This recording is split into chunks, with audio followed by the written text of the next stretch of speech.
Speak to Ammar Kahf in Doha. He's the Executive Director at Omran Centre for Strategic Studies. Ammar, good to speak to you as always. So, first of all, what do you make of this deal, and do you think it will finally be able to hold? Well, I don't see, unfortunately, the teeth within the agreement. Who forces any of the sides to comply? And historically, the regime has manipulated those temporary fixes to gain more land and change the balance of power on the ground. And so unless such an agreement is tied with a clear political path, I am not very hopeful that this would work. I sure wish that it would work, but it doesn't contain the necessary preconditions. In the initial talks between the Russians and the US last week, through the ambassador to the Syrian opposition, there were some very few teeth into the agreement where the regime is forced by the Russians to comply.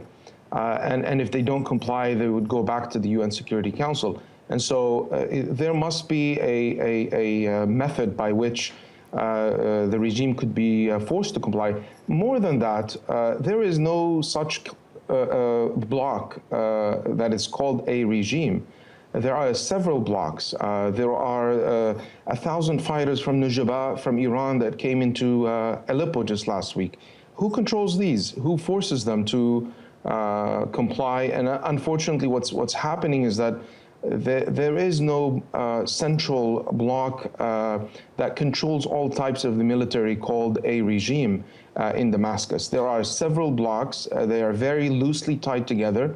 And so unless the Russians guarantee the full compliance of a full ceasefire that leads to a political path, as we see, this is a very limited scope agreement that targets only the fighting of ISIS and Al-Qaeda.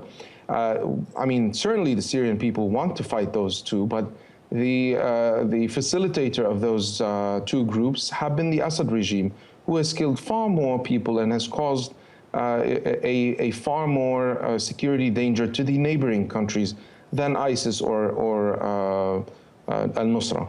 Okay, well, first of all, let's just deal with the Syrian bloc that's beneath Bashar al-Assad, as it were. Surely pressure from Russia, pressure that says you must stop aerial bombardments, pressure that says we will withdraw support if you don't adhere to this rule, surely that'll be enough to stop them fighting? Well, I mean, the regime has been relying on diversifying its sources of support.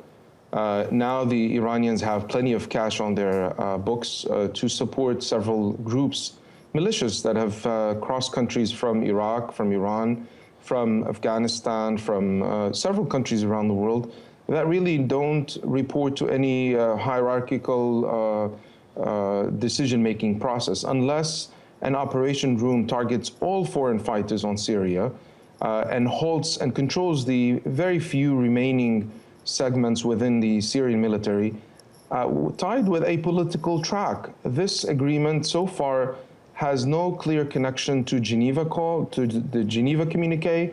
This agreement has, it doesn't clarify how will it lead to a political settlement.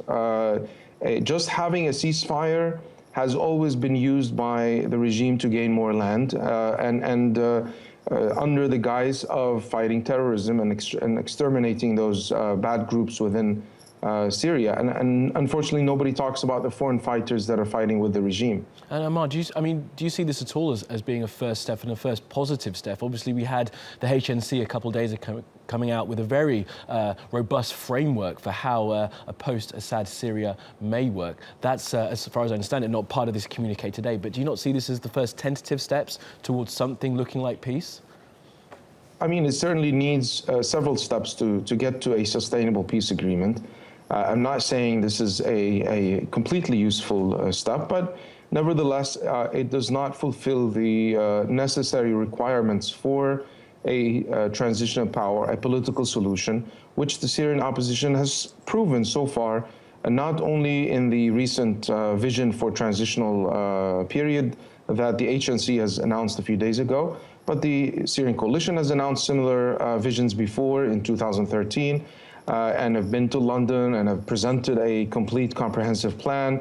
The opposition does not lack a plan or any plans for a complete transition. In fact, there has been several attempts and several very grassroots, comprehensive, consensus-building conferences within the Syrian opposition that have more or less agreed on the general principles of a democratic, free society in Syria and what are the different stages, whether it be 3 or 4 or 5 stages. We at Omran have also published something of that similar. We don't lack of those visions. We lack a political will on the international community to tie any agreements of limited scope such as this with a clear political path. Okay. Well, Ammar Kahf from the Omran Centre, always good to speak to you. Thanks for joining us, TRT World.